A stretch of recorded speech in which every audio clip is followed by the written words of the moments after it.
이름으로 기도하옵나이다. 아멘. 오늘 우리에게 허락하여 주시는 성경 누가복음 9장 23절에서 36절입니다. 누가복음 9장 28절에서 36절을 우리 다 같이 읽음으로 받겠습니다. 시작.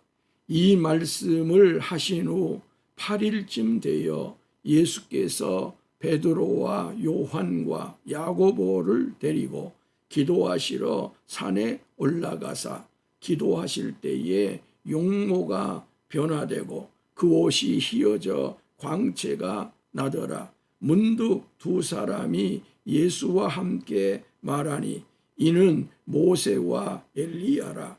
영광 중에 나타나서 장차 예수께서 예루살렘에서 별세하실 것을 말할세. 베드로와 및 함께 있는 자들이 깊이 졸다가 온전히 깨어나 예수의 영광과 및 함께 선 두 사람을 보더니 두 사람이 떠날 때에 베드로가 예수께 여짜오되 주여 우리가 여기 있는 것이 좋사오니 우리가 초막셋을 짓되 하나는 주를 위하여 하나는 모세를 위하여 하나는 엘리야를 위하여 하사이다 하되 자기가 하는 말을 자기도 알지 못하더라. 이 말할 즈음에 구름이 와서 그들을 덮는지라. 구름 속으로 들어갈 때에 그들이 무서워하더니 구름 속에서 소리가 나서 이르되 이는 나의 아들 곧 택함을 받은 자니 너희는 그의 말을 들으라 하고 소리가 그침에 오직 예수만 보이더라. 제자들이 잠잠하여 그 본 것을 무엇이든지 그때에는 아무에게도 이르지 아니하니라. 아멘. 아멘. 우리 속담에 자라보고 놀란 가슴, 소뚜껑 보고도 놀란다는 속담이 있습니다. 사람이 어떤 일에 충격을 받으면 그 충격이 가시지 않고요, 치유되지 않고 마음속에 남아 있으면 그 놀람이 계속된다고 하는 것, 그 충격이 계속된다고 하는 것, 또 그것이 우리의 삶에 어떤 좋지 않는 영향을 미친다고 하는 것을 표현하고 있는 속담이 자라보고 놀라면 집에 있는 소뚜껑 보고도 놀란다. 그렇게 우리 선조들이 표현을 했지 않나 싶습니다. 여러분, 한두 번이면 몰라도요, 그것이 무엇이든지 간에 그 사람이든지 사물이든지 또 어떤 상황 속에서 심한 충격을 받으면요, 또 그 충격이 반복되면 안 된다고 하는 것을 우리는 너무나도 잘 알고 있습니다. 그런 것들은요, 해소되어야 되고 치유되어야 합니다. 그것도 매우 정상적인 방법으로, 건전한 방법으로 해소가 돼야 되고요, 치유가 되어야 합니다. 그런 면에서 우리가 예수 믿음을 갖고 있다고 하는 것은요, 얼마나 감사한 일이고요, 복된 일인지 모릅니다. 만약에 이게요, 건강한 방법으로 해소되고 또 치유되지 않으면 삶의 일탈로 나타날 수가 있습니다. 왜곡으로 나타날 수가 있습니다. 중독으로도 나타날 수가 있습니다. 제가 얼마 전에 간증한 이 마약 중독된 분이 마약에서 벗어나서 마약이 중독된 분들을 치유하고 상담하고 또 특별히 교도소 같은 데 찾아가서 먼저 경험한 자로서 그들의 길을 이렇게 열어주는 일을 감당하는 분을 보았는데, 그분은 20년 이상 마약을 경험하게 되었습니다. 그리고 그 마약에서 벗어난 지가 18년 되었음에도 불구하고 사람들이 자기에게 아이고 마약에서 중독에서 해방되었군요, 치유받았군요, 그러면 결코 자신은 치유됐다고 말을 하지 않는답니다. 아닙니다. 저는 중독자입니다. 몇 년을요? 18년을 마약을 하지 않고 있는데도 불구하고 저는 중독자이고 잠시 거기에서 중단되어 있는 상태에 있지, 저는 마약에서 해방된 자가 아닙니다. 치유받은 자가 아닙니다. 그렇게 자기를 이야기한다고 하시면서 왜 자신이 이 마약에 아주 어린 시절에 손을 대게 됐냐면 아버지로부터 받은 충격이 너무 컸다는 것이고요. 그 아버지로부터 받은 그 충격이 계속 반복된 거예요. 그게 계속 일어난 거예요. 그래서 자신이 마약에 일찍 손을 댔고요. 마약으로 해서 얼마나 자신의 인생이 고통스러웠는지 하는 것을 간증을 하는 것을 보았습니다.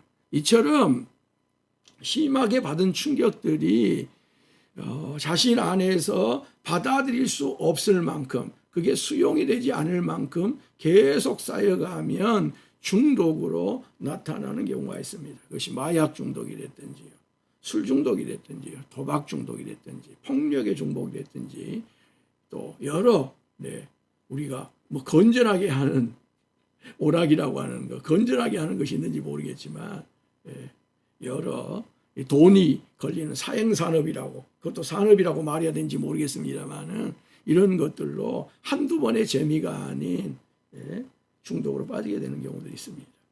또 이런 것들이 병이 된다고 하는 것은 우리가 상식적으로도 어느 정도 잘 알고 있습니다. 그래서 우리가 일반적인 병 말고 좀 충격적인 병이 우리 안에서 발견되면 반드시 의사가 묻습니다. 혹시 뭐 2, 3년 전에 또 충격을 받은 일이 있습니까? 또 크게 심지어 사별한 경험이 있습니까? 이별한 경험이 있습니까? 이런 가지를 포함을 해서 묻습니다. 정신적으로요, 영적으로도 고통을 당하고 또 그 고통에서 헤어나지 못한 경우들이 있습니다. 그래서 충격이 우리가 감당할 만하면 좋은데요, 감당하지 못할 충격들, 이런 것들이 반복되지 않도록, 그 반복되는 것을 쉽게 두면 안 됩니다.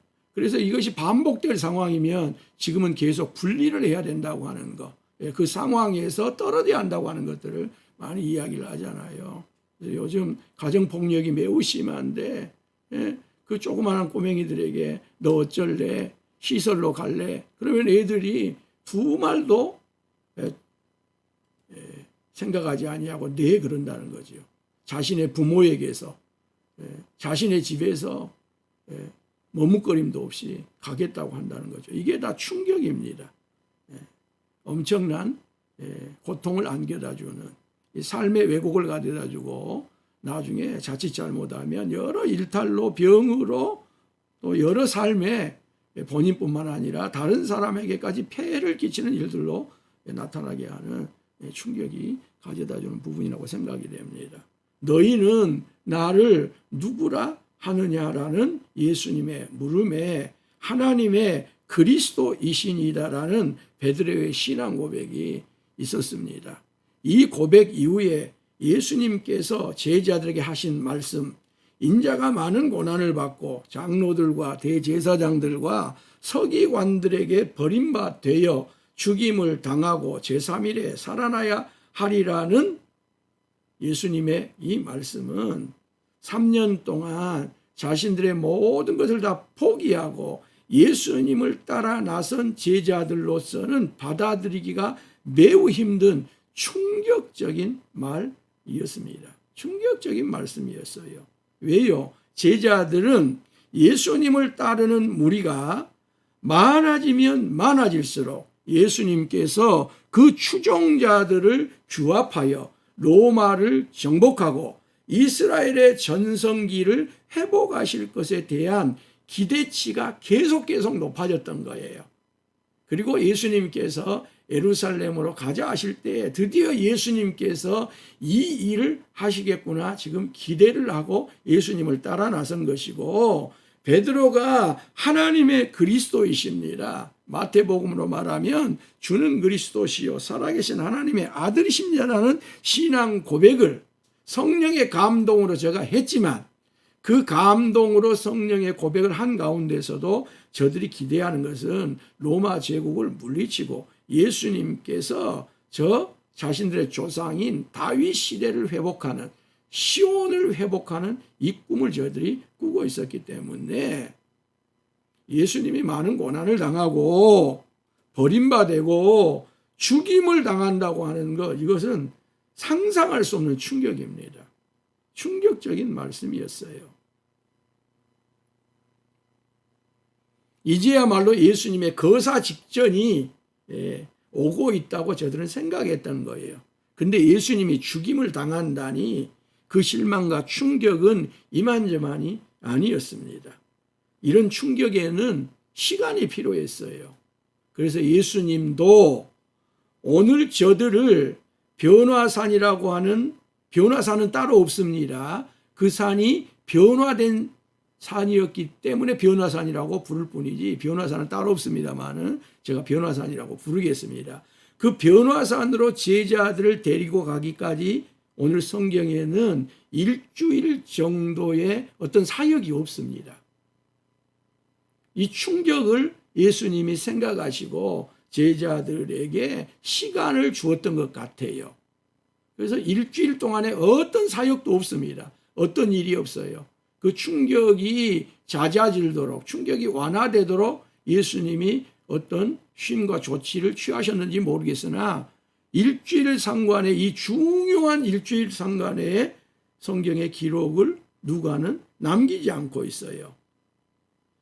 그리고 이렇게 일주일의 시간이 지나고 난 8일쯤입니다. 내가 많은 고난을 당하고 장로들과 바리새인들과 대제사장들에게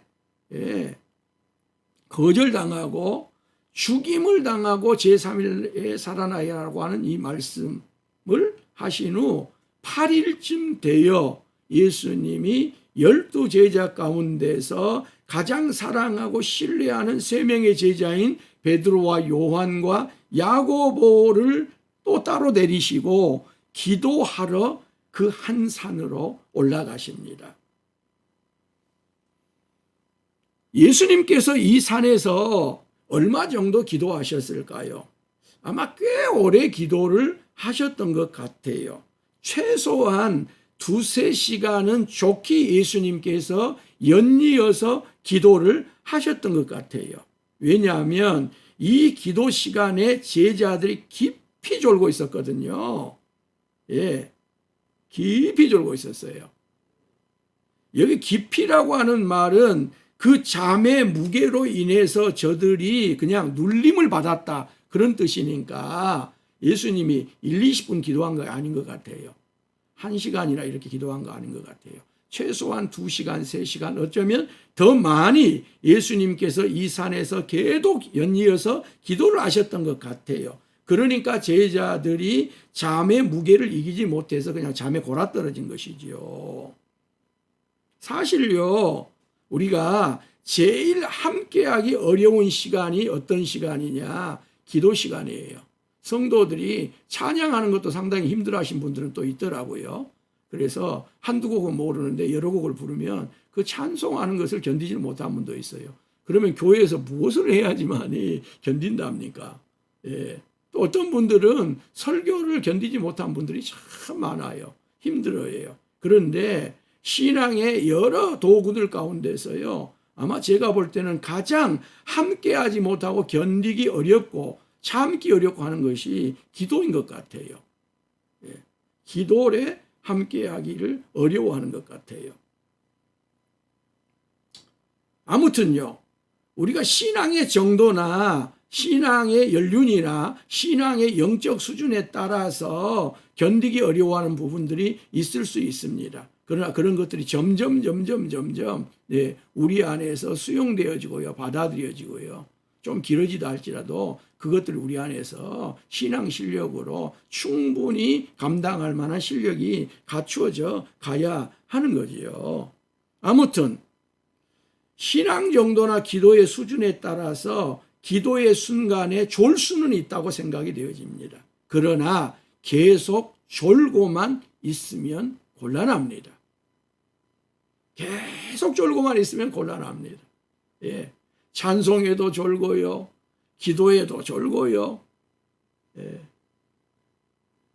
설교에도 졸고요. 그러면 곤란합니다. 광고 시간에만 일어난다면 참말로 이건 곤란합니다. 반드시 깨어나야 됩니다. 그래서 오늘 성경에도 보면 3명의 제자들도 어느 순간에 깨어났습니다. 깨어나되 온전히 깨어났다고 오늘 성경은 되어 있습니다. 완전히 깨어났다는 거예요. 여러분, 그리고 저들이 완전히 깨어나고 온전히 깨어난 상태에서 예수님의 용모가 변화되고 그 옷이 휘어져 광채가 나는 모습을 보았어요. 자, 이것을 역설 거꾸로 말하면 예수님은요, 어떤 놀라운 신비적인 체험을 하게 하실 때에 절대로 비몽사몽간에 허락해 주시지 않는다는 거예요. 물론 베드로가요, 저기 사도행전에 가면 비몽사몽간에 보자기가 내려온 것을 경험하기도 해요. 근데 그것은 그 비몽사몽감이 이성적으로나 육체적으로나 아주 피곤하고요, 힘들고요, 이게 생신가 꿈인가 그런 상태를 말하는 것이 아닙니다. 잠들어 있을 때에 예수님의 용모가 변화된 것이 아닙니다. 그 옷이 휘어져 광채가 난 게 아니에요. 제자들이 온전하게 깨어났을 때, 완전하게 깨어났을 때에 예수님의 용모가 변화되었고요, 그의 옷이 휘어져 광채가 났습니다. 그리고 그것을 제자들이 본 것입니다. 두 사람이 나타나 예수님과 대화하는 모습도 그때 본 것입니다. 그 두 사람은 모세였고요, 엘리야였다고 하는 것을, 그래서 저들이 온전히 깨어났기 때문에, 완전하게 깨어났기 때문에 모세인 줄 알았고 엘리야인 줄 알았던 거예요. 그리고 이 엘리야와 모세 그리고 예수님 3자가 대화한 그 내용도 예수님이 예루살렘에서 별세하실 것에 대함이었던 것도 저들이 확실하게 안 거예요. 분명하게 안 거예요. 이런 변화산 체험은 비몽사몽간에 이루어진 게 아니었습니다. 오히려 세 명의 제자들이 잠에서 완전히 깬 상태에서 체험한 거였어요. 다시 말씀드립니다. 예수님은 우리에게 어떤 체험을 주실 때에 흐릿한 상태 가운데 주신 게 아니라는 거예요. 그러므로 여러분들이 흐릿한 가운데 어떤 것을 받았다면 그건 예수님이 주신 것이 아닌 걸로 생각하는 것이 더 옳습니다. 예수님은 어떤 체험을 우리에게 하실 때요, 우리의 몸이나 우리의 마음이나 우리의 영혼이나 모든 것들이 다 완전하게 깨어난 상태 가운데, 온전하게 깨어난 상태 가운데 주셔요. 그걸 우리가 오늘 이 말씀에서 꼭 기억을 하고 그 다음으로 갔으면 좋겠습니다. 그리고요, 예수님의 예루살렘에서 별세하실 것에 대한 모세와 엘리야와 함께한 대화가 끝나자 이제 모세와 엘리야가 떠나려고 합니다. 그때 베드로가 예수님께 말씀을 합니다. 주여, 우리가 여기 있는 것이 좋사오니 우리가 초막셋을 짓되 하나는 주를 위하여, 하나는 모세를 위하여, 하나는 엘리야를 위하여 하사이다. 초막은요, 천막입니다. 천막. 아주 자그마한 임시 숙소나 오두막입니다. 유대인들은 매년 초막절이 되면 광야로 나아가서 이 초막을 짓게 되는데 그와 비슷한 것입니다. 물론 유대인들은 나그네들을 위해서 늘 나그네들이 저들의 삶 가운데 저들의 배려의 한 부분으로 있잖아요. 나그네들을 위해서 이런 집을 지어주기도 했습니다. 그런데 왜 베드로는 자신들이 거기에 있는 것이 좋다고 하면서 자신들의 초막을 지었으면 좋겠다고 그렇게 예수님 앞에 말씀을 드리지 않고 예수님과 모세와 엘리야를 위한 초막을 짓겠다고 하는 것일까요? 이런 말을 여러분 뭐라고 합니까? 자신도 뭔 말인지를 모르고 한 말이라고 합니다. 그리하여 누가복음의 저자인 누가는 자기가 하는 말을 자기도 알지 못하더라고 자신의 의견을 여기에다 덧붙여서 성경을 기록을 해가고 있습니다. 여러분, 모세와 엘리야는 지금 실존 인물이 아니잖아요. 이미 모세도 죽었고 엘리야도 죽음을 보지 않고 승천했지만 역시 모세도 엘리야도 두 사람 다 이 땅의 사람이 아닙니다. 실존 인물이 아닙니다. 초자연적인 존재입니다. 그러면 이 두 사람은 이 지상에 머무를 수가 있습니까? 없습니까? 이 지상에 머무를 수가 없습니다. 설령 머무른다고 하여도 저들에게는 거처가 필요하지 않습니다.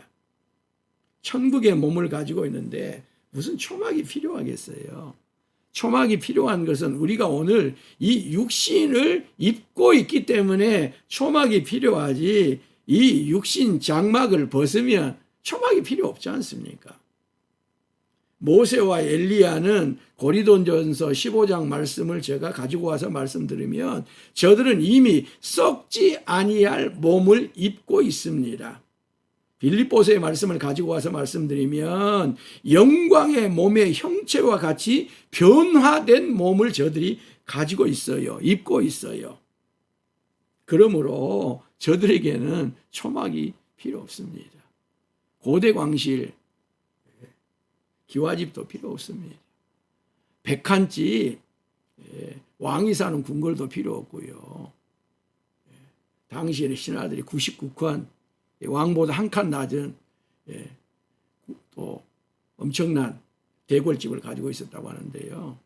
그런 집도 가지고 있을 필요가 없습니다. 마찬가지입니다. 여러분과 저도 이 육신의 몸을 입고 있기 때문에 이 땅 위에서의 거처가 필요합니다.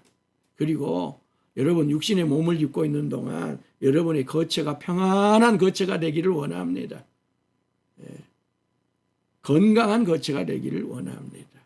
또 가정 안에서 가정 식구들과 복된 거처를 이루어가는 행복한 거처를 이루어가기를 원합니다. 그러나 저와 여러분들도 언젠가 이 몸을 떠나면 썩지 아니할 몸을 입기 때문에, 변화된 몸을 입기 때문에 그 다음에는 사실은 거처가 필요가 없습니다. 필요가 없습니다. 그래서 우리는 이 땅에 살면서 적절한 거처를 가지면 됩니다. 의식주에 필요한 적절한 것입니다. 가난하게도 마옵시고 부하게도 마옵시고, 이게 우리 성도들에게 필요한 것이고요. 또 그 복은 여러분들이 꼭 받으시기를 바랍니다.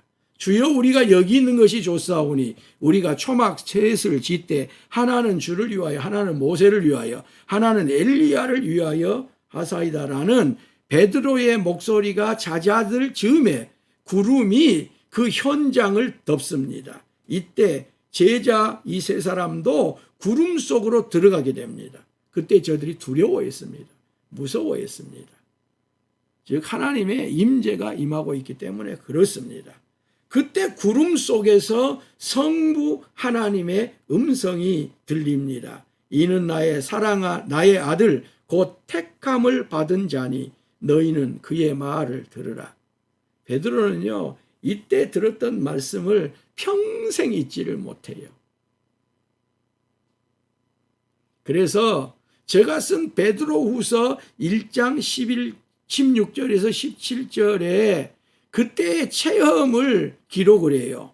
들어보시길 바랍니다. 우리 주 예수 그리스도의 능력과 강림하심을 너희에게 알게 한 것이 교묘히 만든 이야기를 따른 것이 아니요 우리는 그의 크신 위엄을 친히 본 자라. 여러분이 변화사연에서의 체험을 지금 말씀을 하고 있습니다. 그리스도의 능력을 설명하면서 예수 그리스도께서 다시 재림하신다고 하는 것을 말씀을 하면서 베드로가 변화산에서 체험했던, 친히 보았던, 그리고 친히 저들이 들었던 그 변화산의 그 체험을 지금 가지고 말씀을 해요. 지극히 큰 영광 중에서 이러한 소리가 그에게 나기를 이는 내 사랑하는 아들이요 내 기뻐하는 자라 하실 때에 그가 하나님 아버지께 존귀와 영광을 받으셨느니라. 이 소리는 우리가 그와 함께 거룩한 산에 있을 때에 하늘로부터 난 것을 들은 것이니라. 아멘.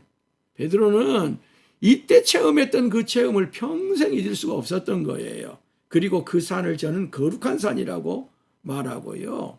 하늘로부터 난 것을 들었다고 분명하게 오늘 증거를 합니다.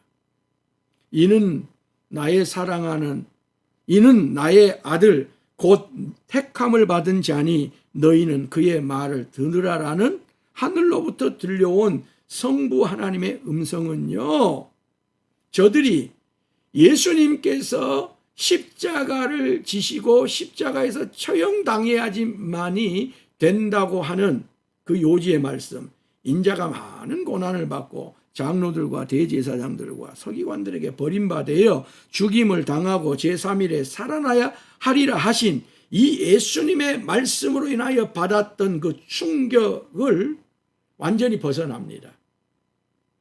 그리고 커다란 확신으로 충만하게 됩니다.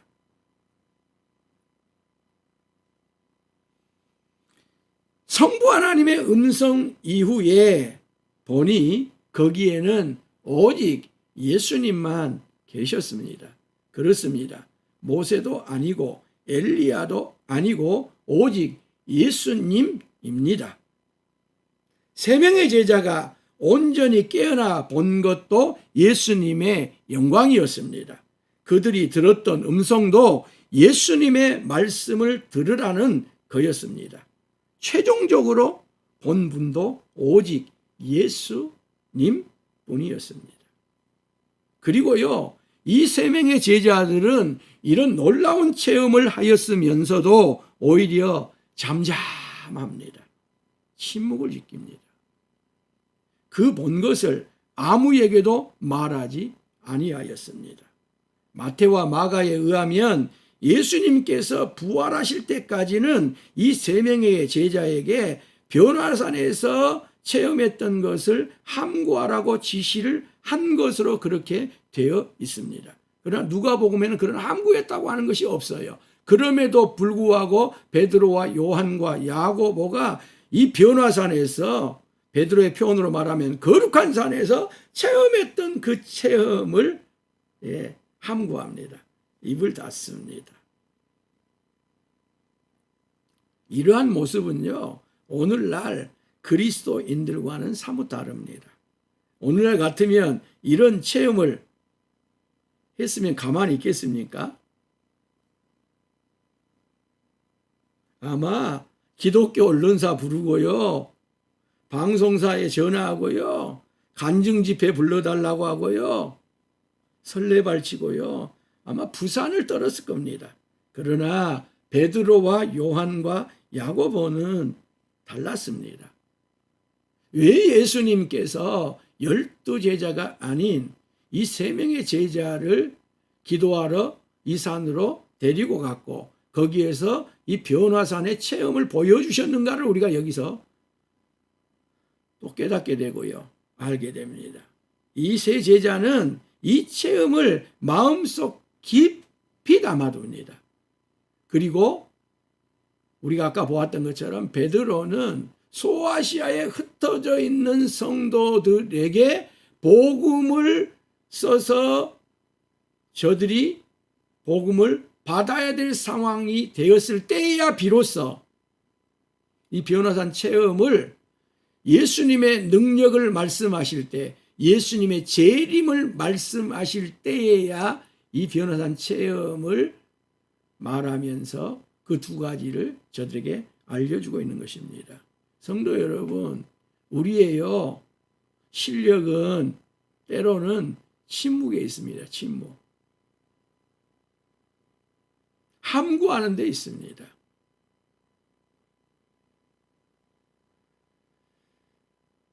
친애하는 성도 여러분, 육체를 가진 사람은 피곤하면 누구라도 졸 수 있습니다. 그러나 계속 졸면 안 됩니다. 졸고만 있어서는 안 됩니다. 잠자고만 있어서는 안 됩니다. 깨어나야 합니다. 깨어나되 확실하게 깨어나야 합니다. 전적으로 깨어나야 합니다. 어쩌면요, 많은 그리스도인들이 깨어나야 할 때 깨어나지 못하여 그리스도의 영광을 아주 조금밖에 보지 못한지 몰라요. 조금밖에 체험하지 못한지 몰라요. 그러므로 여러분, 하나님께서 여러분에게 깨어나야 할 때라고 감동을 주시면, 그런 마음이 들면 좀 더 졸자, 좀 더 눕자, 좀 더 자자, 그렇게 계속 뭉개지 않길 원하고요. 일어나시길 바랍니다. 그리고 깨어나되 온전히 깨어나고 완벽하게 깨어나시길 바랍니다. 그러면요, 하나님께서 여러분에게 주실 것들이 너무너무 많아요. 하나님이 예비한 것들이 너무너무 많아요. 하나님께서는 우리의 믿음의 길에 그 어떤 실망과 충격도 확신으로 바꾸어 주실 수 있는 전능하신 하나님이에요. 십자가의 영광을 보여주셔서 믿음의 흔들림이 없도록 하시는 하나님이셔요. 예수님이 확실하고 분명한 그리스도이신 것을 언제라도 확증하여 주시는 하나님이셔요. 예수님이 하나님의 택함을 받은 자임을 상기시켜 주시는 하나님이셔요. 바로 이 예수님만이 우리 앞에 그 어떤 시련도 극복할 수 있게 할 수 있기 때문에 그렇습니다. 오늘 또 이 예수님과 더불어서 우리의 모든 시련을 이기고 어려움을 이기고요, 그 어떤 도전에도 승리할 수 있기 때문에 그렇습니다. 서두에 말씀드렸습니다만 여러분 안에 아직 치유되지 않는, 해소되지 않는 그와 같은 충격적인 여러 것들이 있다면 오늘 이 새벽기도 끝나고요, 예수님 제게 오셔서 제 안에 있는 충격들, 제 안에 있었던 상처들, 고통들 품어주시고요, 치유해 주시고요, 고쳐주시고요, 회복시켜 주세요. 그렇게 잠시 머무르십시오. 오셔서 예수님이 성령으로 여러분을 치유해 주실 것입니다. 고쳐 주실 것입니다. 또 믿음 생활에 오시면서 받았던 그 모든 것들도 오직 예수님만이 해결하십니다. 예수님만이 고치십니다. 이런 치유가, 이런 회복이 이 새벽에 말씀을 듣는 여러분들에게 있기를 원하고요, 잠시 머물러 기도할 때 그 치유의 역사가, 회복의 역사가 꼭 있기를 바랍니다. 그러면 우리는요, 이 세상에서 어떤 시련도 이겨요. 그 어떤 도전에도 우리가 넉넉하게 믿음으로 응전하며 나아갈 수 있어요. 그와 같은 역사가 여러분에게 펼쳐진 오늘 하루, 또 앞으로 펼쳐질 인생에 있기를 예수님의 이름으로 축복합니다. 기도하겠습니다. 하나님 우리 아버지,